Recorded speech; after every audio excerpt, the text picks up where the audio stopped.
اور اس کا فضل جو مجھ پر ہوا وہ بے فائدہ نہیں ہوا، بلکہ میں نے ان سب سے زیادہ محنت کی، اور یہ میری طرف سے نہیں ہوئی بلکہ خدا کے فضل سے جو مجھ پر تھا۔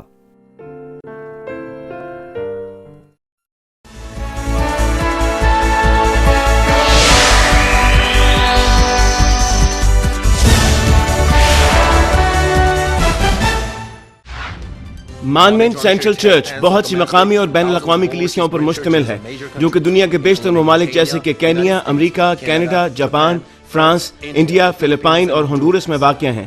ریورنڈ ڈاکٹر جے راک لی نے پوری دنیا کے ممالک میں کروسیڈز کیے ہیں جیسے کہ Uganda, Kenya, Japan, Pakistan, Philippines, Honduras, India, روس، جرمنی، پیرو، کانگو اور نیو یارک امریکہ شامل ہیں۔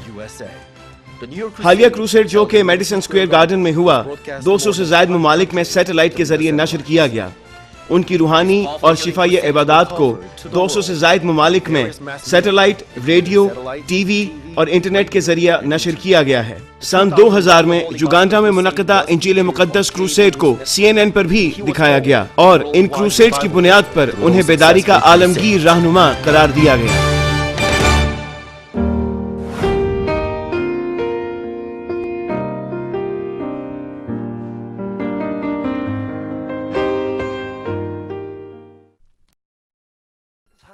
مسیح میں عزیز بہنوں اور بھائیوں، اس دنیا میں بہت سی اقسام کے اخراج نور کے اجسام ہیں۔ سورج کی روشنی سے لے کر آسمان کے انگنت ستاروں تک، انسان کی بنائی ہوئی برقی روشنیوں اور جگنوؤں کی روشنیوں تک۔ ہم جانتے ہیں کہ ہر نوعیت کی روشنی کی چمک دمک فرق ہوتی ہے۔ خوشبوؤں کے متعلق بھی ایسا ہی ہے۔ چند خوشبوئیں کافی دیر تک رہتی ہیں، جبکہ دوسری محض چند لمحات کے لیے ہی ہوتی ہیں۔ نیکی یا بھلائی کی صفات کے متعلق بھی ایسا ہی ہے۔ میں نے بھلائی کے مختلف درجات کے بارے میں پہلے بیان کیا تھا۔ بھلائی کا پہلا درجہ اس جہان کے چند افراد میں ہی پایا جاتا ہے، لیکن خدا کی نظر میں یہ بھلائی نہیں ہوتی۔ بھلائی کے دوسرے درجے پر چونکہ آپ کے باطن میں کوئی بدی نہیں ہوتی، اس لیے آپ بدی کے عوض بدی نہیں کرتے۔ اسے تنگ نظری میں بھلائی خیال کیا جاتا ہے۔ کیا آپ ان میں سے پہلے یا دوسرے درجے پر ہیں؟ اگر آپ بھلائی کے تیسرے درجے پر ہیں تو آپ ان سے جو آپ سے بدی کرتے ہیں بھلائی سے پیش آتے ہیں۔ ان کے دلوں میں آپ گھر بھی کر سکتے ہیں۔ بھلائی کے چوتھے درجے پر آپ دوسرے فرد کے لیے اپنی جان بھی نثار کر سکتے ہیں۔ اگر آپ بھلائی کے چوتھے درجے پر ہیں تو ہم یہ کہہ سکتے ہیں کہ آپ کامل روح میں داخل ہو چکے ہیں۔ اگر آپ بھلائی کے تیسرے یا چوتھے درجے پر ہیں تو آپ کی تمام انواع کی آزمائشوں سے جو دشمن ابلیس اور شیطان آپ پر لاتا ہے محافظت کی جائے گی، بلکہ آپ شیطان اور ابلیس کے منصوبوں پر غالب آنے کے لیے روحانی قوت بھی حاصل کر سکتے ہیں۔ بھلائی کا زور آور نور قدرت اور اختیار سے دشمن ابلیس اور شیطان کی قوتوں کو نکال باہر کرنے کے لیے عمل کرتا ہے۔ اس طرح آپ خدا کی بادشاہی اور خدا کو زیادہ جلال دینے کے لیے خدمت کر سکتے ہیں۔ آج نیکی کا نواں سیشن ہے۔ میں پولس رسول کے متعلق منادی کروں گا۔ پولس نے بھلائی کے بلند ترین درجے کی تکمیل کی۔ اس نے اپنے دشمنوں کے لیے اپنی جان بھی قربان کر دی اور اس کی قدرت کے کاموں نے خدا کو بڑا جلال دیا۔ اگر آپ میں پولس کی مانند بھلائی موجود ہے تو آپ روحانی قوت کی بھرپوری حاصل کر سکتے ہیں۔ میں خداوند کے نام میں دعا گو ہوں کہ آپ میں سے بیشتر اس پیغام کو اپنی زندگی کا حصہ اور قوت بنا لیں گے، تاکہ روحانی سورما اور دنیا میں کلام کی منادی کے لیے روح القدس کے اعلی کار بن سکیں۔ مسیح میں عزیز بہنوں اور بھائیوں، پولس اس قدر بڑی نیکی کا مالک تھا کہ ہم اس کا چند سیشن میں جائزہ نہیں لے سکتے۔ بس میں اس کی نیکی کی چند مثالیں پیش کروں گا جس کی روشنی میں آپ اپنے باطن کا جائزہ لینے کے قابل ہو سکیں گے۔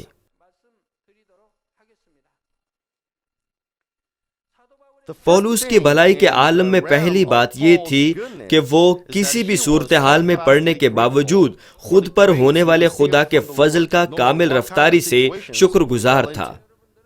آپ کا اپنے بارے میں کیا خیال ہے؟ جب سے آپ نے یسوع کو اپنا نجات دہندہ قبول کیا ہے، کیا اس وقت سے آپ کی شکر گزاری تبدیل ہوئی ہے؟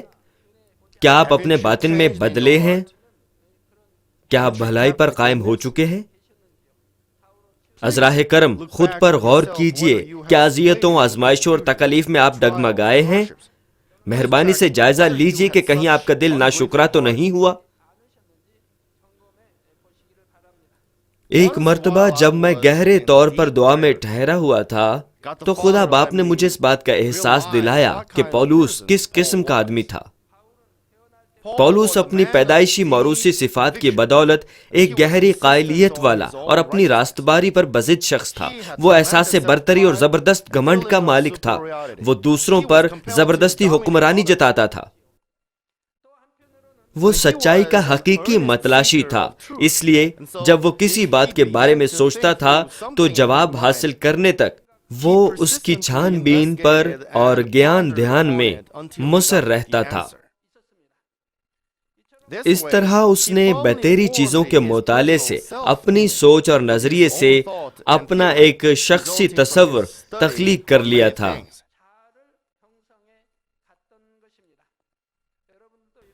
آپ میں سے بیشتر ایسے ہیں جنہوں نے خود ساختہ نظریہ، ڈھانچہ یا راست بازی تعمیر کیا ہوا ہے، اور آپ میں سے بیشتر ایسے بھی ہیں جو کہتے ہیں کہ یہ باتیں نہایت مشکل ہیں۔ لیکن پولوس رسول نے یہ نہیں کہا کہ یہ بہت زیادہ کٹھن ہے۔ چونکہ اس کی ملاقات خداوند سے ہوئی تھی، اس لیے وہ ان سب کو پاش پاش کر چکا تھا۔ اس لیے وہ یہ اقرار کرتا تھا کہ وہ ہر روز مرتا ہے۔ اس نے اپنی خودی کو، اپنے شخصی ڈھانچے کو، شخصی سوچ اور خود ساختہ راست بازی کو ٹکڑے ٹکڑے کر دیا تھا۔ کیا آپ بھی پولوس کی طرح ایسا ہی کرتے ہیں؟ اس کی اس خود تعمیر شدہ شبیہ نے اس کے احساس برتری کے ساتھ مل کر نتیجتاً ایسے شخص کو جنم دیا جو دوسروں پر اپنے علم اور راست بازی سے حکومت کرنے سے حظ اٹھاتا ہو۔ وہ دوسروں سے گفتگو کرنا اور اپنے جوش بیانی سے ان کو متی کرنے میں لطف اندوز ہوتا تھا۔ اپنی خودی کا انکار کرنے کے بعد سے یہ کس قدر شاندار تھا۔ مجھ میں ایک مضبوط انا تھی، لیکن خداوند کو قبول کرنے کے بعد میں اس کے فضل اور پیار کا نہایت شکر گزار تھا۔ اس لیے جب بھی کلام خدا کو سننے کے دوران مجھے خودی کا احساس ہوتا، میں اس کا انکار کرتا۔ میں نے اپنی انا سے چھٹکارا حاصل کر لیا۔ جب میں خدا باپ کا کلام سنتا تو فقط آمین کہتا۔ جب میں پاسٹر سے سنتا تو چاہے مجھے سمجھ نہ بھی آ رہا ہو، اس وقت بھی میں آمین کہتا۔ جب میں اس طرح ایمان میں بڑھ رہا تھا تو مجھے صحیح اور غلط میں تمیز کرنے کی صلاحیت حاصل ہو سکی۔ اس لیے میں نے سوچا کہ آغاز میں صرف ہاں اور آمین کہنا ایک فطری سی بات ہے، بنا حقیقت سے واقف ہوئے میں بھی کر سکتا تھا۔ خداوند اور خدا باپ کو قبول کرنے سے پہلے، میرا مطلب ہے کہ اگر میں خدا سے نہ ملتا تو مانمن پریئر سینٹر کی صدر اپنی بیوی پر آخری دم تک برتری ہی ثابت کرتا رہتا۔ میری انا اس قدر پختہ تھی، میں ہمیشہ کھیل میں جیتنے کی کوشش کرتا۔ میرا کردار ایسا تھا اور میں ہمیشہ فتح مند تھا۔ لیکن خدا کو قبول کرنے کے بعد میں بدل گیا۔ جب میں یہ سوچتا کہ پریئر سینٹر کی صدر درست ہے تو میں اس کے سامنے گھٹنے ٹیک دیتا۔ ذرا اس کے متعلق سوچیں، کیا آپ ایک شوہر کو اس کی بیوی کے سامنے گھٹنے ٹیکنے کا تصور کر سکتے ہیں؟ لیکن میں نے ایسا کیا تھا۔ میں بس اپنی بیوی کے سامنے جھک جاتا۔ جب ہماری گفتگو کا کوئی نتیجہ نہیں نکل رہا ہوتا تو میں ہار مان کر یہ کہتا کہ میں ہی غلط تھا۔ میں اس لیے نہیں ہار مانتا تھا کہ میں نے حقیقت میں کچھ غلط کیا ہوتا، بلکہ اس لیے کہ ناچاکی پیدا نہ ہو۔ میں اس کے ساتھ صلح صفائی رکھنے کے لیے جھک جاتا تھا۔ در حقیقت میں نے کچھ غلط نہیں کیا ہوتا۔ جب آپ یہ کہتے ہیں کہ یہ ٹھیک نہیں ہے، جب آپ یہ کہتے ہیں کہ یہ ٹھیک ہے تو وہ ٹھیک ہوتا ہے۔ مجھے افسوس ہے کہ میں نے آپ کے ساتھ بحث کی، لیکن میں نے سچائی میں کچھ غلط نہیں کیا۔ اگر حقیقت میں کچھ غلط ہے تو اس کی نشاندہی کیجیے اور مجھے تنبیہ کیجیے، تب میں آپ کے سامنے آنسوؤں سے دل کی گہرائیوں سے توبہ کروں گا۔ جب میں جھکتا تھا تو اس انداز سے اقرار کرتا تھا، تب صدر مجھ سے معافی مانگنا شروع کر دیتی تھی۔ کیوں؟ کیونکہ حقیقت میں کچھ ایسا نہیں ہوتا جس کی وہ نشاندہی کرتی۔ ابھی تک وہ سچائی سے مجھے تنبیہ کرنے کے قابل نہیں ہوئی۔ سچائی سے اگر کچھ غلط ہوا ہے تو نشاندہی کیجیے اور تنبیہ کیجیے، میں فوراً توبہ کروں گا۔ تب وہ جانتی کہ در حقیقت کچھ بھی غلط نہیں ہے۔ یہ وہ لمحہ ہوتا جب اسے اپنی غلطی کا احساس ہوتا اور وہ مجھ سے معافی کی خواستگار ہوتی۔ وہ روتی اور مجھ سے معافی کی بھیک مانگتی، تب ہم صلح کر لیتے تھے۔ اس بات کا اطلاق پولس رسول پر بھی ہوتا ہے۔ خداوند کو قبول کرنے سے قبل اور بعد میں وہ بہت مختلف شخص تھا۔ وہ بالکل ہی مختلف شخص تھا۔ یہ نہایت اہم ہے۔ آپ کا اپنا فخر ہوتا ہے، میں آدمی ہوں، میں اس کا شوہر ہوں، میں ان کا باپ ہوں اور میں اس کمپنی کا سربراہ ہوں۔ یہ سب بے قدر ہے۔ خداوند میں اور حقیقت میں یہ سب بے قدر ہے۔ برائے مہربانی ہمارے خداوند کی مانند بننے کی پوری کوشش کیجیے۔ ہمارا خدا خداوندوں کا خداوند اور بادشاہوں کا بادشاہ، خدائے قادر کا اکلوتا بیٹا ہے، لیکن وہ اس زمین پر خدمت کرنے آیا اور خود کو حلیم کیا، اور وہ بہت نیک تھا۔ جیسا کہ اعمال 22ویں باب کی 3 آیت میں لکھا ہے، پولس اپنے آباء و اجداد کی شریعت کے تحت گملییل سے تعلیم یافتہ تھا اور خدا کے لیے بہت پرجوش تھا۔ اس لیے اس کی راست بازی اس کی تعلیم کو گوارا نہ کر سکی کہ یسوع خدا کا بیٹا اور نجات دہندہ ہے۔ وہ نہ ہی اسے قبول کر سکتا تھا اور نہ ہی اس کو اپنے قریب سے گزرنے دے سکتا تھا۔ وہ ان لوگوں کو تلاش کرنے، گرفتار کرنے اور قید کرنے میں انتہائی سرگرم تھا جو مسیح پر ایمان رکھا کرتے تھے۔ پولس نے خداوند کے یا اس کے کسی شاگرد کے وسیلے خدا کی قدرت کے ظہور کو نہیں دیکھا تھا۔ اس نے شاید سنا ہو، لیکن اس نے کبھی دیکھا نہیں تھا۔ دوسرے لفظوں میں اس نے سنا پر یقین نہ کیا، اس لیے وہ ان ایمانداروں کو گرفتار کرنے میں انتہائی پرجوش تھا۔ بہرحال خدا باپ کو پہلے ہی معلوم تھا کہ پولس نہ صرف اپنی راست بازی میں کامل رفتار ہے، بلکہ ہر اس بات میں بھی جس کا اسے احساس ہو جائے اس میں بھی وہ کامل رفتار ہے۔ جب مناسب وقت آیا تو خدا باپ نے اسے اپنے فضل کا تجربہ بخشا۔ مسیحی ایمانداروں کو گرفتار کرنے کی غرض سے دمشق کی راہ پر خدا نے اس کی ملاقات مسیح یسوع سے کروائی۔ پولس کا نام ساؤل تھا، اس لیے جب دمشق کی راہ پر خداوند اس پر ظاہر ہوا تو یسوع نے اس سے فرمایا، ساؤل ساؤل ساؤل ساؤل تو مجھے کیوں ستاتا ہے؟ اس ملاقات کے 3 سال بعد تک پولس اندھا رہا اور نہ ہی اس نے کچھ کھایا اور نہ ہی کچھ پیا۔ وہ اپنی اندھی آنکھوں کی وجہ سے کیوں کچھ کر سکتا تھا۔ اس نے خداوند کی آواز بھی سنی تھی، تو مجھے کیوں ستاتا ہے؟ جب وہ حننیہ سے ملا، خدا اس کے لیے پہلے سے ہی راہ تیار کر چکا تھا۔ پولس کو خدا کی مرضی کا علم ہو چکا تھا۔ 3 دنوں کے دوران جب وہ کچھ دیکھ نہیں سکتا تھا، وہ روزہ اور دعا میں ٹھہرا۔ اس نے سنا کہ جس یسوع کو وہ اس وقت ستاتا تھا، اس نے اس کی ہستی کے وجود سے قبل ہی اسے چن لیا تھا کہ اس کا نام غیر قوموں، ان کے بادشاہوں اور اسرائیل کے لوگوں تک پہنچائے۔ پولس کو اس سچائی کا علم ہوا اور اس کی زندگی مکمل طور پر تبدیل ہو گئی۔ کچھ ایماندار اس بات پر شک کرتے تھے کہ معلوم نہیں کہ پولس کی تبدیلی حقیقی ہے یا نہیں، اور وہ اس سے حاسد بھی تھے، لیکن پولس پیچھے نہ مڑا۔ اعمال 9 باب کی 22ویں آیت بیان کرتی ہے، لیکن ساؤل کو اور بھی قوت حاصل ہوتی گئی، اور وہ اس بات کو ثابت کر کے کہ مسیح یہی ہے، دمشق کے رہنے والے یہودیوں کو حیرت دلاتا رہا۔ پولس نے دوبارہ مشق میں مسیحیوں پر ظلم نہیں کیا، بلکہ اس بات کو ثابت کر کے کہ مسیح یہی ہے، دمشق کے رہنے والے یہودیوں کو حیرت دلاتا رہا۔ جب اسے مسیح کی خوشخبری کے بھید اور اس کے اس عظیم پیار کا جس میں اس نے گناہ گاروں کے بچانے کے لیے خود کو قربان کر دیا مکاشفہ ہوا تو اس نے خود کو سب سے برا گناہ گار سمجھا۔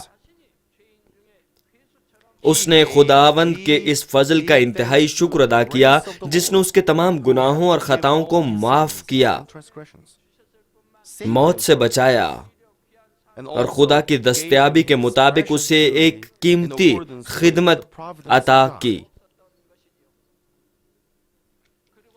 اس کی شکر گزاری کے تمام حالات میں کامل رفتاری تھی۔ جس قدر زیادہ اذیتیں اور مشکلات ہوتیں اس قدر زیادہ خداوند کی شکر گزاری کا وہ اقرار کرتا۔ خوشخبری کی منادی کے دوران اس کی مصیبتوں کا بیان دوسرا کرنتھیوں 11 باب کی 23 سے 27 آیات میں ملتا ہے۔ کیا وہی مسیح کے خادم ہیں؟ میرا یہ کہنا دیوانگی ہے۔ میں زیادہ تر ہوں، محنتوں میں زیادہ، قید میں زیادہ، کوڑے کھانے میں حد سے زیادہ، بارہا موت کے خطروں میں رہا ہوں۔ میں نے یہودیوں سے 5 بار ایک کم 40 کوڑے کھائے، 3 بار بینت لگے، 1 بار سنسار کیا گیا، 3 بار جہاز ٹوٹنے کی بلا میں پڑا، 1 رات دن سمندر میں کاٹا۔ میں بارہا سفر میں، دریاؤں کے خطروں میں، ڈاکوؤں کے خطروں میں، اپنی قوم کے خطروں میں، غیر قوم کے خطروں میں، شہر کے خطروں میں، بیابان کے خطروں میں، سمندر کے خطروں میں، جھوٹے بھائیوں کے خطروں میں، محنت اور مشقت میں، بارہا بیداری کی حالت میں، بھوک اور پیاس کی مصیبت میں، بارہا فاقہ کشی میں، سردی اور ننگے پن کی حالت میں رہا ہوں۔ عزیز بھائیوں اور بہنوں، پولس نے اپنی بے شمار مصیبتوں میں سے چند کا ذکر کیا۔ کیا آپ نہیں سمجھ سکتے؟ کیا آپ تو اس کی حالت کو نہیں سمجھتے؟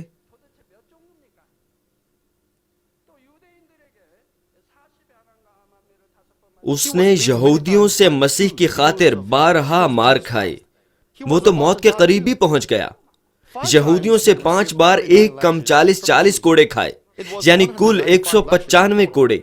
5 بار یہودیوں سے 1 کم 40 کوڑے کھائے، 3 مرتبہ بینت لگے، 1 بار سنسار کیا گیا، 3 مرتبہ جہاز ٹوٹنے کی بلا میں پڑا، 1 رات دن سمندر میں کاٹا۔ جب وہ جہاز پر گہرے سمندر میں تھا تو جہاز ٹوٹ گیا۔ کس قدر سردی ہوگی، سوچئے کتنی سردی ہوگی، گہرے سمندر میں کتنی سردی ہوگی۔ وہ لگاتار سفر میں، دریاؤں کے خطروں میں، ڈاکوں کے خطرے میں، اپنی قوم کے خطروں میں، غیر قوم کے شہر کے خطروں میں، بیابان کے خطروں میں پڑا، سمندر کے جھوٹے بھائیوں کے خطروں میں پڑا۔ اس نے کئی راتیں بے خوابی میں گزاریں، لا تعداد بے خواب راتیں۔ اس نے ان سے بھی کہیں زیادہ اذیتیں اور مشکلات برداشت کی۔ کیا یہی مصیبتیں ہیں جن میں پولس رسول گزرا تھا؟ بہت سی مزید بھی ہیں۔ جب ہم خود سے پولس رسول کا موازنہ کرتے ہیں تو ہم اپنی مشکلات کا ذکر تک نہیں کر سکتے۔ ہم یہ کہنے کی جرت بھی نہیں کر سکتے، میں تو عذاب میں سے گزر رہا ہوں، اسے برداشت کرنا بہت مشکل ہے۔ ہم ایسا نہیں کہہ سکتے۔ جب ہم پولس کا، دوسرے ایمان کے سورماؤں کا، خداوند کے شاگردوں کا اور استفنس کا سوچتے ہیں تو ہم یہ نہیں کہہ سکتے کہ ہماری مشکلات بھی کوئی مشکلات ہیں۔ ہم یہ نہیں کہہ سکتے کہ یہ آزمائش بدنصیبی یا اذیت ہے۔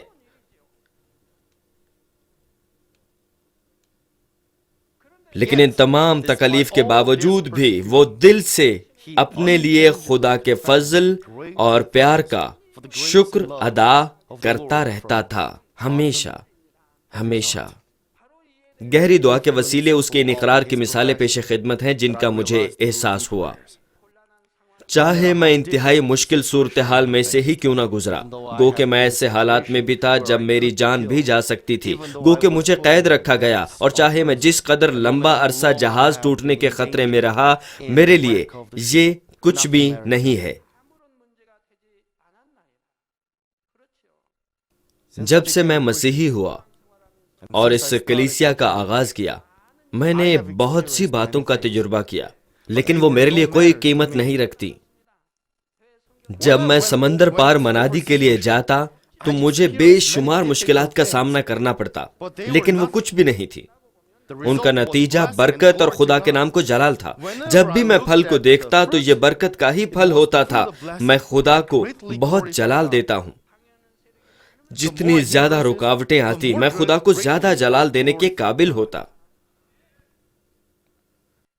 میرے پاس دل سے خدا کی حمد کے علاوہ اور کوئی چارہ نہیں تھا کہ اس نے مجھے مواقع دیے کہ میں آسمانی اجر پا سکوں اور میرے یسوع کو ستانے کے باوجود بھی مجھے جلالی مقام بخشا۔ میں پولس رسول کا اقرار پڑھ رہا ہوں۔ جہاز ٹوٹنے کے موقع پر جب میں نے دن اور رات کھلے سمندر میں گزارا تو میں خوف زدہ ہوا اور نہ ہی انتشار کا شکار۔ خداوند کے ساتھ جو بھی میں نے کیا اس کو ڈھانپنے اور مجھے آسمانی اجر کی تعمیر کے لیے اور ان مواقعوں کے لیے کہ میں خدا کے فضل کا ادھار چکا سکوں، میں اپنے دل سے بہت شکر گزار رہا۔ مزید برآں جب بہت لوگوں نے مجھے ایذا اور دکھ پہنچائے تو میں ان سب کی بدولت خود کو نیچا اور حلیم رکھ سکا تھا۔ زمین پر میری آزمائشوں کا عرصہ زیادہ نہیں تھا، اور جو دکھ میں نے سہے انہیں دکھ کہہ کر بیان نہیں کیا جا سکتا۔ دکھوں نے مجھے تحریک دی کہ ایمان کی اس دوڑ میں دوڑوں، اور میں شادمانی اور شکر گزاری سے معمور تھا۔ اگر آپ دکھی ہیں تو آپ کو شادمانی اور شکر گزاری سے معمور ہونا چاہیے، کیونکہ ان دکھ پہنچانے والوں کی بدولت آپ جاگ سکتے ہیں، دعا کر سکتے ہیں اور روح میں بلکہ کامل روح میں اترنے کے لیے ریاضت کر سکتے ہیں۔ اس لیے ضرور ہے کہ آپ شادمان اور شکر گزار ہوں۔ عزیز بھائی اور بہنوں، پولس رسول خوشخبری کی منادی کے لیے جان دینے تک بھی وفادار رہا۔ وہ حسب معمول خوراک نوش نہیں کرتا تھا اور نہ ہی عمدہ کپڑے پہنتا تھا۔ اسے بینت مارا گیا، لوگوں نے سنگسار کیا اور بے عزت کیا۔ اس نے بہت سی مشکلات برداشت کی، پھر بھی اسے نہ تو افسوس ہوا اور نہ ہی وہ بے دل، اور نہ ہی اسے کبھی مایوسی کا سامنا ہوا۔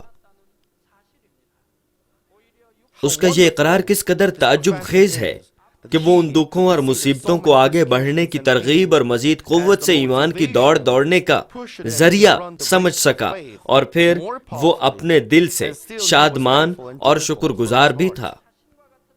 وہ کہیں زیادہ خداوند کا شکر گزار تھا جس نے اسے جو سب سے کمتر تھا یہ موقع دیا کہ وہ آسمانی اجر جمع کرے اور خداوند کے نام میں ظلم سہے۔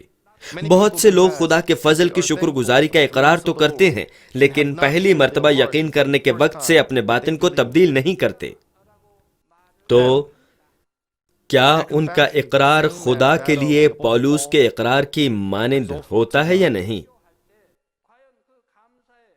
آپ میں سے بہت سے یہ دعویٰ کرتے ہیں کہ آپ خدا کے فضل کے لیے بہت شکر گزار ہیں، لیکن آپ میں سے کتنے ممبران ایسے ہیں جو اس وقت ویسی ہی مشکلات میں سے گزرتے ہوئے جن میں سے پولس گزرا تھا، پولس کے شکر گزاری کے الفاظ کے ساتھ یہ اقرار کر سکتے ہیں؟ مجھے امید ہے کہ ہم ایسے زیادہ سے زیادہ افراد حاصل کریں گے جو دل کی گہرائیوں سے شکر گزاری کر سکیں۔ مجھے امید ہے کہ آپ اپنا جائزہ لیں گے کہ کیا آپ ایسی معمولی مشکلات میں جنہیں پولس کے مقابلے میں آزمائشیں بھی خیال نہیں کیا جا سکتا بے حوصلہ اور مایوس ہو جاتے ہیں؟ کیا آپ اس وقت بے دل اور مایوس اور جھنجھلاہٹ کا شکار ہو جاتے ہیں جب آپ کا کوئی کام آپ کی دعا یا درخواست کے بالکل عین مطابق نہیں ہوتا؟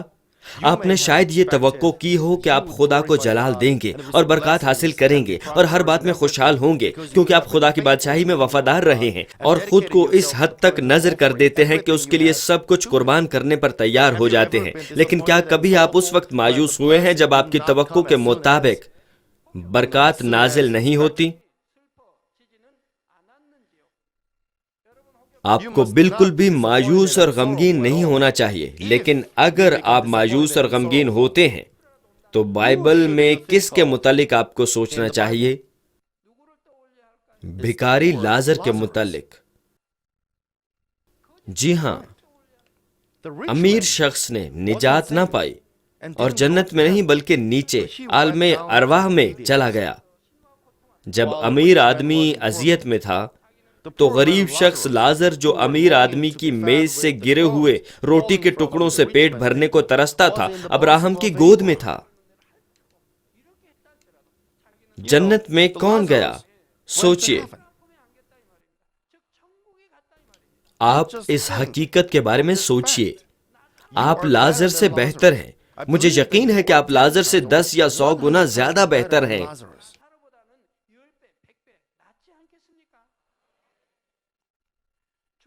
کیا متوقع برکات کے بجائے مسائل کا سامنا کرنے سے آپ کبھی نا امید ہوئے ہیں؟ آپ آسمان پر جائیں گے، آپ کیوں مایوس ہوتے ہیں؟ اس زمین پر آپ کی زندگی کتنی لمبی ہے؟ جب ابدی زندگی سے اس کا موازنہ کریں تو وہ لمحہ بھر ہے۔ اگر آپ ان چیزوں کی برداشت نہیں کرتے تو یہ غلط ہے۔ کیا آپ یہ سوچتے ہوئے دلگیر ہوئے ہیں، خدا باپ مجھے محفوظ کیوں نہیں رکھتا، حالانکہ میں نے اس سے محبت رکھی ہے اور وفادار بھی رہا ہوں؟ بات یہ نہیں ہے کہ خدا نے آپ کو محفوظ کیوں نہیں رکھا، چونکہ آپ سچائی میں نہیں رہے اس لیے آپ کی حفاظت نہیں کی جا سکتی۔ اگر آپ کے سچائی میں قائم رہنے کے باوجود آپ محفوظ نہیں رہے تو اس کا مطلب یہ ہے کہ خدا آپ کو دانیل اور اس کے 3 دوستوں کے مانند آپ کو برکت دینا چاہتا ہے۔ اگر آپ کسی بھی صورتحال میں شکر بجا لا سکتے ہیں تو یہ کیسے ہو سکتا ہے کہ آپ کو برکت نہ ملے؟ یا آپ کبھی مایوس ہوئے اور چیزوں کو ترک کر دیا کیونکہ آپ یہ کہتے ہوئے جسمانی سوچوں کی پیروی کرتے رہے، وہ میں ہوں جس سے خدا پیار نہیں کرتا؟ اگر آپ میں سے کسی کی اس قسم کی نفسانی ذہنیت ہے اور رسول کی نوعیت کی آزمائشوں کا سامنا ہے تو کیا آپ اس قابل ہیں کہ ایک شکر گزار دل سے شکر بجا لائیں؟ بالکل بھی نہیں۔ شکر گزاری کے اقرار کے علاوہ اس قسم کا شخص اپنے ایمان میں کچھ فکریں بھی رکھا کرتا ہے۔ جب سے پولس رسول یسوع سے ملا تھا اس وقت سے وہ کامل رفتاری سے خدا کے فضل کا شکر گزار تھا، اور خداوند کے لیے اس کا گرم جوش پیار کبھی سرد نہیں پڑا۔ اس سے ملنے کے بعد سے وہ خوشخبری کی منادی کے لیے جان دینے تک بھی وفادار رہا اور شہادت کی موت تک شکر گزار رہا۔ چونکہ پولس رسول سرگرم تھا اس لیے خدا باپ نے اسے سردی عطا فرمایا۔ اس کلیسیا کے آغاز سے پہلے جب میں کسی عبادت خانے میں جاتا تھا تو خدا باپ مجھے یہ سردیس بخشتا تھا۔ مجھے اس وقت اس کا مطلب معلوم نہیں تھا، لیکن اس کلیسیا کی شروعات کے بعد اس معنی کا احساس ہوا۔ اس نے یہ سوچتے ہوئے کبھی افسوس نہ کیا اور نہ ہی اس کے ملے جلے احساسات تھے، میں نے یہاں اپنی زندگی کا اختتام کر لیا ہے۔ وہ نزدیک آتی اپنی موت سے خوف زدہ نہیں تھا اور نہ ہی اسے کسی قسم کا کوئی صدمہ تھا۔ مسیح کے آمنے سامنے دیدار کی بدولت وہ نہایت شادمان اور امید سے معمور ہو گیا ہوگا۔ خداوند جس کے دیدار کا وہ متمنی اور طالب تھا اور جس کی باہوں میں اس نے خود کو سونپ دیا تھا۔ میں نے ایک بار پولس کے اس اقرار کے متعلق بیان کیا تھا جو اس نے اپنی شہادت سے قبل دیا تھا۔ میں دوبارہ اس کے اقرار کو بیان کرتا ہوں جو اس نے شہادت کے مقام کی طرف چلتے ہوئے درجہ بدرجہ کیا تھا۔ میرے پیارے خداوند، میری اکلوتی خواہش ایک لمحے کے لیے تیرا دیدار حاصل کرنے کی ہے۔ خطرناک جگہوں کی جانب میرا جانا خوشی اور شکر گزاری سے بھرپور ہے۔ میرے بدن کو تو رسیوں سے جکڑا گیا، لیکن میری روح آزاد ہے اور میں موت سے ذرہ بھر بھی خوفزدہ نہیں۔ مجھے ایسا معلوم ہوتا ہے جیسے میں خداوند تیری جانب دوڑ رہا ہوں، جسے میں بہت یاد کرتا اور جس کے دیدار کا مشتاق ہوں، اور میرا دل تیرے دیدار کی توقع میں گرا جا رہا ہے۔ میرے خداوند، تو مجھے دمشق کے راہ پر جگمگاتی روشنیوں کے بیچ میں ہو کر ملا۔ پہلے تو مجھ تک آیا، میں نے تجھے ستایا اور تجھے بہت نقصان پہنچایا، لیکن تو مجھے جلالی انداز میں قبول کر رہا ہے۔ میں تیرے فضل اور پیار کا قرض کیسے چکا سکتا ہوں؟ خداوند، میں نے سوچا تھا کہ میں اپنی ساری زندگی خوشخبری کی منادی کروں گا، لیکن اب میں دوبارہ اپنے ماضی پر نظر ڈال رہا ہوں کہ کہیں کچھ ایسا تو نہیں جو مجھے کرنا چاہیے تھا اور نہیں کیا، اور تیری عطا کی گئی اپنی ذمہ داریاں مکمل طور پر پوری کی ہیں یا نہیں۔ خداوند، میرے عزیزوں کو یاد رکھ جو ان دنوں میں خوشخبری کی منادی میں میرے ہمراہ رہے ہیں۔ اب میں تیری گود میں ہوں، لیکن میں اپنے عزیزوں کے لیے فکر مند ہوں جو پیچھے رہ گئے ہیں۔ خداوند، انہیں بھی اسی الفت میں سنبھالے رکھ جس سے تو نے مجھے سنبھالا ہے۔ جب میں مڑ کر اپنے ماضی کو دیکھتا ہوں تو شکر گزاری کرنے کے علاوہ میرے پاس کچھ بھی نہیں ہے۔ تو نے مجھ جیسے کمتر شخص کو بلایا اور اپنی محبت سے نیا بنایا۔ تو نے میرے دل کو اپنے پیار سے بھرا اور اپنی مرضی کے مطابق میری رہنمائی فرمائی اور مجھ سے قدرت سے بھرے عجائبات کروائے۔ میں اپنے محبوب خداوند کو جلد دیکھوں گا۔ میرا دل شادمانی اور خداوند کے دیدار کی امید سے لبریز ہے۔ خداوند میری روح کو قبول فرما۔ یہ آپ نے پولس رسول کا آخری اقرار سنا ہے۔ خدا کے لیے اس کا پیار لا تبدیل اور ذہن ثابت قدم تھا۔ اس نے ایک جلتے ہوئے جذبے سے خوشخبری کو پھیلایا۔ کوئی بھی موت کے سامنے بے چین اور خوفزدہ ہو سکتا ہے، لیکن پولس رسول اپنی امید کی پیدا کردہ شادمانی اور شکر گزاری سے معمور تھا۔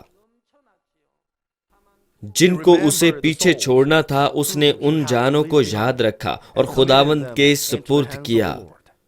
پیارے بہنوں اور بھائیوں، کسی بھی حالت میں، حتیٰ کہ ایسی صورتحال میں بھی جس میں اس کی جان بھی جا سکتی تھی، پولس رسول کے لا تبدیل شکر گزاری کے اقرار کی یہ وجہ بھی تھی کہ وہ ایک نیک اور بھلے دل کا مالک تھا۔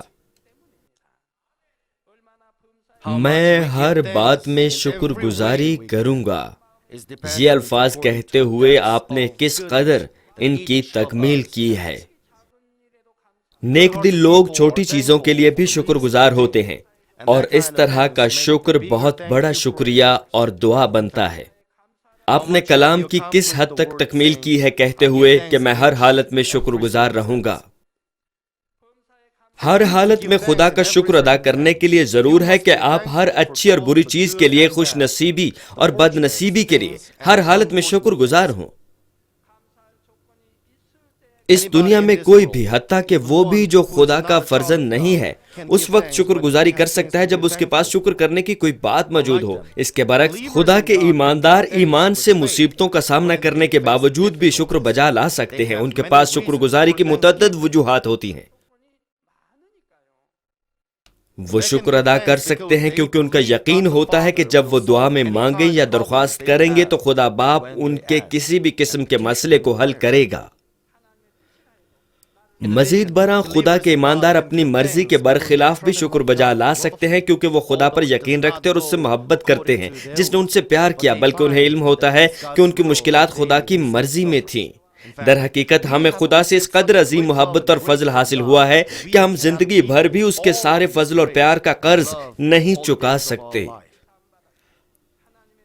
ہماری منزل سدا ہولناک جہنم کی اذیت میں تڑپنا تھا، لیکن یسوع مسیح کے لہو کے فضل کی بدولت ہمیں معاف کیا گیا، خدا کے فرزند ہونے کا حق بخشا گیا، اور ہم آسمان کی بادشاہی کی زندگی سے لطف اندوز ہوں گے۔ صرف اس حقیقت کے لیے آپ کتنے شکر گزار ہیں۔ لہٰذا مجھے امید ہے کہ آپ خدا کو تسلیم کریں گے اور ہر راہ میں اس کا شکر بجا لائیں گے۔ کیا آپ کی حقیقی زندگی میں آزمائش اور مشکلات ہیں؟ پہلا پطرس پہلے باب کی 7ویں آیت میں پطرس فرماتا ہے، اور یہ اس لیے ہے کہ تمہارا آزمایا ہوا ایمان جو آگ سے آزمائے ہوئے فانی سونے سے بھی بہت ہی بیش قیمت ہے، یسوع مسیح کے ظہور کے وقت تعریف اور جلال اور عزت کا باعث ٹھہرے۔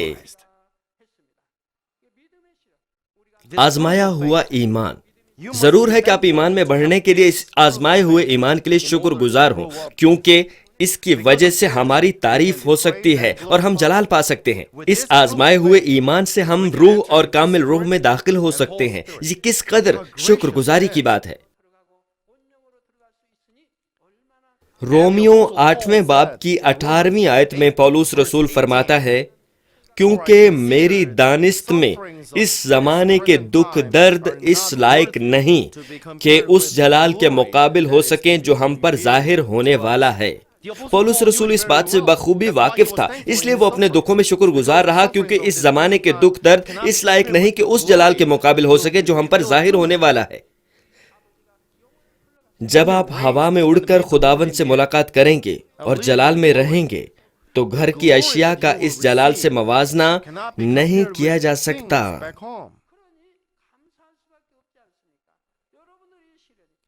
چند دیگر کلیسیائیں یہ کہتی ہیں کہ اتوار کی صبح کی عبادت کے بعد گولف کھیلنا ٹھیک بات ہے، اس میں کوئی برائی نہیں ہے۔ چند دوسرے کہتے ہیں اتوار کو اپنا کاروبار جاری رکھنا بھی صحیح ہے۔ وہ یہ کہتے ہیں کہ زیادہ دہیت کی اور اپنی مرضی سے رہنا یہ بالکل ٹھیک ہے. اس طرح سے رہنا کتنا ہی اچھا ہو. کیا آپ بھی یہی کہیں گے؟ اگر آپ نجات نہ پا سکے تو کیا ہوگا؟ اگر آپ کو خجالت آمیز نجات ملی تو کیا ہوگا؟ کیا آپ نے کبھی اس بارے میں سوچا ہے؟ ہمیں دم بھر کی مشکلات کو آزمائشیں نہیں سمجھنا چاہیے، ان کو آزمائشیں کہنا بھی نہیں چاہیے. یہ راہ حق کی، نجات کی، برکت کی، ابدی حیات کی اور نئے یروشلم کی راہ ہے. آپ سب کو یہ معلوم ہے. آپ کو انہیں دکھ نہیں سمجھنا چاہیے. اسی لیے آپ دانیل کی دعائیا رات کو دل سوزی سے دعا کر رہے ہیں. کلام خدا کے مطابق بلا ناغہ دعا کرو. ہم جاگتے اور دعا کر رہے ہیں. ہمیں اسے مصیبت نہیں کہنا چاہیے. لہٰذا میں امید کرتا ہوں کہ آپ ان الفاظ کو ایمان سے تھامے رہیں گے اور اپنے دل کی گہرائیوں سے شکر گزاری کی مضبوط دعائیں کرتے رہیں گے. ہمیں عارضی اور گزرتی ہوئی آزمائشوں کو یاد کرتے ہوئے اس خدا کی شکر گزاری کرنا ہے جو ہمارے ایمان کا بانی ہے اور اسے آزما کر مکمل کرتا ہے اور ہمیں ایسا جلالی اجر بخشتا ہے جس کا مقابلہ کسی چیز سے نہیں کیا جا سکتا. اگر ہم اس بات کا یقین کریں کہ ہر بات میں خدا کی مرضی شامل حال ہے اور خلوص دل سے اس کا شکر کریں تو ہمارا خدا باپ خوش ہوگا اور ہمیں شکر گزاری کے مزید مواقع دے گا. میں نے ان باتوں کا متعدد بار تجربہ کیا ہے. چرچ ڈھونڈنے کے کچھ زیادہ عرصے بعد نہیں، میری تینوں بیٹیاں زہریلی کاربن مونو آکسائڈ CO کی وجہ سے موت کے منہ میں پہنچ گئیں. یہ جلے ہوئے کوئلے کی بدولت ہوا تھا. اس صورتحال میں میں نے حقیقی طور پر خدا کا شکر کیا. تب خدا باپ میری تینوں بیٹیوں کو دوبارہ زندگی کی جانب لے آیا اور مجھے بڑی قوت سے بھرا. ایک مرتبہ جب میں ایسے امتحان میں سے گزرا تو گیس غیر مضر ہو گئی. ایک مرتبہ جب میں ایسے امتحان میں کامیاب ہو گیا تو گیس مضر نہیں ہوئی. اس وقت لوگ کوئلے کی اینٹیں استعمال کرتے تھے اور متعدد افراد زہریلی گیس سے ہلاک ہو جاتے تھے. اگر وہ ہسپتال جا کر بچ بھی جاتے تو بھی انہیں ایک مشکل زندگی بسر کرنا پڑتی تھی. بعض اوقات ان کی یادداشت کھو جاتی، وہ ہکلانے لگتے اور بعد دفعہ وہ مفلوج ہو جاتے. انہیں عموماً ایسے ہی جینا پڑتا تھا. لیکن کئی گھنٹے گیس کے اثر سے بے ہوش رہنے کے باوجود بھی جب انہیں میرے پاس لایا جاتا تو وہ محض 2 منٹوں میں ہی نارمل ہو جاتے. جب میں دعا کرتا گیس دور ہو جا تب وہ ٹھیک ہو جاتے تھے.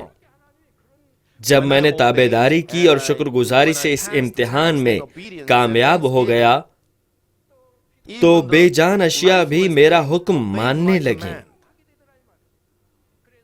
گو کہ میں انہیں نہ دیکھ اور نہ سن سکتا تھا، میں صرف حکم دیتا تھا. جب آپ جلے ہوتے ہیں تو کس قدر زیادہ جلن ہوتی ہے، لیکن تب میں حکم دیتا ہوں کہ جلن دور ہو جا تو وہ غائب ہو جاتی ہے. وہ حکم مانتی ہے. یہ حیران کن بات ہے.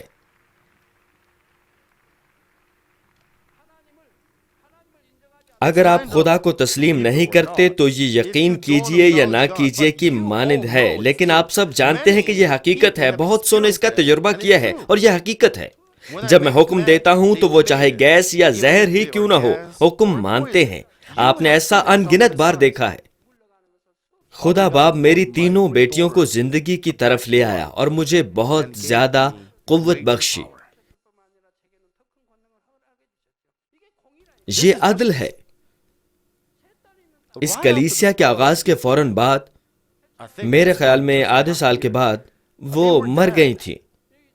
لیکن میں نے خدا سے دعا کی. میں نے شکر گزاری کی دعا کی. سوچیں کہ خدا کس قدر متاثر ہوا ہوگا، کیونکہ میں نے شکر گزاری کی دعا کی تھی. تصور کریں کہ آپ خدا ہیں. آپ ایسے ایمان والے بیٹے یا بیٹی کو دیکھتے ہیں جس کی بیٹیاں موت کے منہ میں ہیں. ساری رات کی عبادت کے بعد تینوں بیٹیاں زہریلی گیس کی بدولت مردہ ہو گئیں، لیکن بیٹا سامنے آیا اور شکر گزاری کی دعا کی. یقیناً خدا متاثر ہوگا. میں نے ان پر اپنے ہاتھ رکھے، لیکن میرا نہیں خیال تھا کہ وہ زندگی کی طرف لوٹ آئیں گی. میں نے کبھی نہیں سوچا تھا کہ میری دعا کے بعد وہ زندہ ہو جائیں گی، لیکن مجھے دعا کرنا تھی۔ بس نوجوان لڑکے سے آغاز کرتے ہوئے میں نے دعا کی۔ وہ نوجوان پہلے سے ہی مردہ تھا، وہ سانس نہیں لے رہا تھا، لیکن جب میں نے دعا کی تو وہ زندہ ہو گیا۔ یہ ہماری کلیسیا کے ممبران کے لیے کتنی عظیم بات ہے۔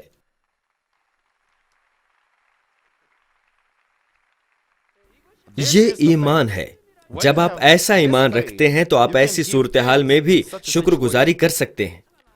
جس طرح ابراہم نے جب خدا نے اسے اسحاق کو قربان کرنے کا تقاضا کیا، فرما برداری کی اور اپنے اکلوتے بیٹے اسحاق کو خدا کے لیے قربان کر دیا، تو خدا باپ نے اسے ایمان پر ایمان بخشا، سچا ایمان۔ جب میں امتحان میں کامیاب ہو گیا تو خدا باپ نے مجھے ایسی قوت بخشی جو بے جان اشیاء پر بھی قدرت رکھتی تھی۔ آپ کے لیے بھی ایسا ہی ہوتا ہے۔ اگر آپ اپنے ایمان کا اس طرح مظاہرہ کر سکیں تو وہ کیا چیز ہے جو آپ حاصل نہ کریں گے؟ آپ خدا کو کیوں نہ جلال دے سکیں گے؟ اس وقت بے جان چیزیں بشمول سیو گیس بھی متی ہو گئیں اور وہ میرا حکم ماننے لگیں۔ 3 ماہ کی آزمائش کے وسیلے یہ قوت وقتوں اور میعادوں پر سبقت لے گئی۔ بیرون ملک کا کوئی بھی فرد جب میں ان کی تصاویر پر ہاتھ رکھ کر دعا کرتا ہوں تو شفا کا کام ہوتا ہے، صحیح؟ چونکہ میں تمام آزمائشوں پر شکر گزاری سے غالب آیا تھا، اس لیے قوت مزید بڑھتی چلی گئی۔ مجھے ایسی قوت بخشنے کے بعد خدا باپ اس مشن کو تکمیل پذیر کر رہا ہے جس کا اس نے مجھے پیشگی بتایا تھا۔ ہم نے یوگنڈا سے آغاز کیا تھا۔ وہاں چرچ کی کتنی شاخیں ہیں آپ جانتے ہیں۔ گزشتہ ہفتے جب پاسٹر میونگ ہو چونگ نے رومالوں کی دعائیہ عبادت کا انعقاد کیا تو اس میں 50,000 سے زائد افراد نے شرکت کی۔ اگلے دن اتوار تھا، 90,000 نفوس جمع ہوئے اور بے شمار جانیں شفا یاب ہوئیں اور خدا کو جلال ملا۔ بہت سے لوگ میری یاد میں عبادت میں شامل ہوئے اور خدا باپ کو جلال دیا۔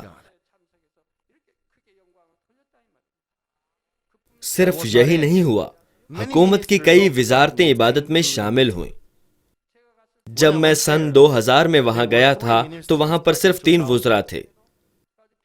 وہ جس جگہ میں اترا تھا مجھے خوش آمدید کہنے کے لیے آئے تھے، اور اب پاسٹر چونگ کے عبادت لینے کے باوجود بھی وہاں حکومت کے بہت سے وزراء موجود تھے۔ ان کے علاوہ میں ایسی آزمائش اور مشکلات کا سامنا کر چکا ہوں جن پر انسانی قوت سے غلبہ نہیں پایا جا سکتا تھا، لیکن میں نے خدا کے لیے اپنی دلی شکر گزاری کو کبھی نہیں کھویا۔ آپ کو شاید میں شکر گزار دکھائی نہ دوں، لیکن یہ اس لیے ہے کہ میں خدا کو خاطر خواہ جلال نہیں دے سکتا۔ چونکہ میں اپنی توقع کے مطابق خدا کو جلال نہیں دے سکتا، اس لیے مجھے افسوس ہے۔ میں آپ کو ذہن میں رکھنے کے لیے کہتا ہوں کہ جب آپ اس خدا کے فضل کے شکر گزار ہوتے ہیں جس نے آپ کو گناہوں سے نجات بخشی اور آسمانی بادشاہی عنایت کی اور ایمان کی دوڑ میں آپ کی مدد کی، تو خدا باپ آپ کو نیک سمجھے گا اور شکر گزاری کے لیے آپ کو زیادہ اجر عطا کرے گا۔ میں خداوند کے نام میں یہ دعا کرتا ہوں کہ آپ سب روزانہ خدا باپ کو خاطر خواہ شکر گزاری کے ساتھ بھرپور جلال دے سکیں۔ مسیح میں عزیز بہنوں اور بھائیوں، آج میں نے آپ کو پولس رسول کی بے شمار اچھی باتوں میں سے ایک بات بیان کی ہے۔ پولس لا تبدیل طور پر خدا سے حاصل ہوئے جلال کے لیے ہر حالت میں شکر گزار رہتا تھا۔ آپ کو اس بارے میں سوچنا چاہیے اور توبہ کرنی چاہیے۔ میں نے اپنی یقین کو اس انداز سے مقدم نہیں کیا تھا، اور آپ کو دوبارہ وہی غلطی نہیں کرنا چاہیے۔ آپ کا باطن لا تبدیل رہنا چاہیے۔ آپ اس وقت شکر گزاری کرتے ہیں جب کوئی شکر گزاری کی وجہ ہو، لیکن جب وجہ نہ ہو تو آپ شکر گزار بھی نہیں ہوتے۔ آپ کو ایسا نہیں کرنا چاہیے۔ وہ مرد خدا جنہیں خدا نے استعمال کیا اپنے باطن کے برتن کے مطابق خالص کیے گئے، اور پھر وہ خدا کے لیے ایک مناسب آلہ کار ثابت ہوئے۔ کچھ لوگ بہت زیادہ آزمائشوں میں سے گزرتے ہیں اور دوسرے ذہنی اذیت سے گزرتے ہیں، اور پھر بھی چند جسمانی اور ذہنی آزمائشوں سے دکھ اٹھاتے ہیں۔ پولس رسول کو بشمول جسمانی آزمائشوں کے کئی دیگر آزمائشوں میں سے بھی طویل عرصے کے لیے گزرنا تھا جب تک کہ اس کی راست بازی ٹوٹ کر ٹکڑے ٹکڑے نہ ہو جائے۔ لیکن ان تمام آزمائشوں کے باوجود پولس شکر گزار تھا۔ اس نے کلسیوں پہلے باب کی 24ویں آیت میں اقرار کیا، اب میں ان دکھوں کے سبب سے خوش ہوں جو تمہاری خاطر اٹھاتا ہوں، اور مسیح کی مصیبتوں کی کمی اس کے بدن یعنی کلیسیا کی خاطر اپنے جسم میں پوری کیے دیتا ہوں۔ چونکہ پولوس ہمیشہ خدا باپ کا شکر گزار رہتا تھا جس نے اسے دکھوں میں سے گزرنے دیا اور ان کے وسیلے اسے کامل کیا، اس لیے خدا اسے پوری معموری تک خالص کر سکا۔ اسی سبب سے وہ ایک عظیم اور بابرکت رسول ٹھہرا جو لاتعداد جانوں کی نجات کا سبب بن کر خدا کے عظیم جلال کا باعث بنا۔ لہٰذا میں خداوند کے نام میں یہ دعا کرتا ہوں کہ آپ سب ہر حالت میں خدا کا شکر ادا کریں تاکہ خدا آپ کو اپنی باہوں میں تھام لے، آپ قیمتی آلہ میں تبدیل ہوتے جائیں اور بے حد استعمال ہوں۔ یسوع مسیح کے نام میں آمین۔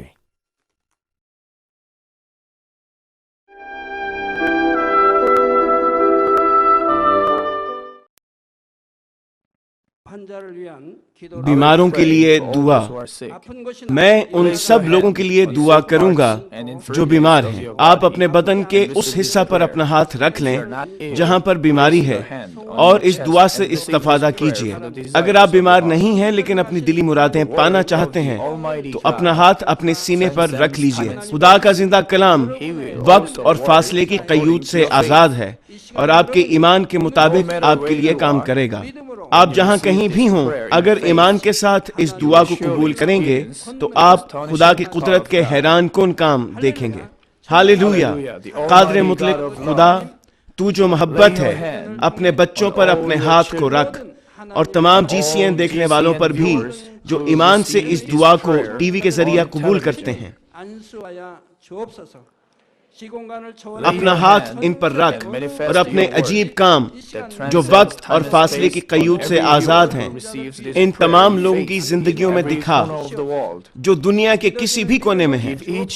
ان کو ایسا ایمان عطا فرما جس کے وسیلہ سے ان کے تمام شکوک و شبہات ختم ہو جائیں، ان کی زندگی سے تمام دکھ اور مشکلات جاتی رہیں۔ روح القدس کی آگ سے جلا کر اور یسوع کے پاک خون کے وسیلہ سے دھو کر پاک کر دے۔ سر سے لے کر پاؤں تک سارے جسم میں خدا کی عظیم تخلیقی قوت آشکار ہو۔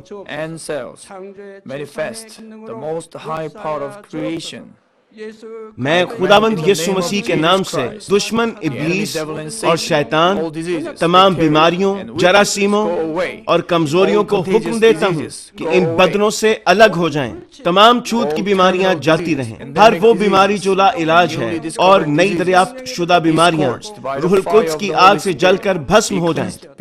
آپ بیماری سے پاک ہو کر زور پائیں۔ معدے کا کینسر، پھیپھڑوں کا کینسر، رحم کا کینسر، جلد کا کینسر، آنتوں کا کینسر، ایڈز، لیوکیمیا، ذہنی امراض، دل کا عارضہ، پھیپھڑوں کی بیماریاں، ہر قسم کے زنانہ امراض، بلند فشار خون، شوگر، جلدی امراض، ہر قسم کی سوجن جاتی رہیں۔ پولیو، فالج، جوڑوں کا درد اور کمر کا درد یسوع مسیح کے نام میں ختم ہو جائیں۔ ہر قسم کا سر درد اور حادثات کے نتیجے میں پیدا ہونے والی ہر جسمانی تکلیف یسوع کے نام میں جاتی رہے۔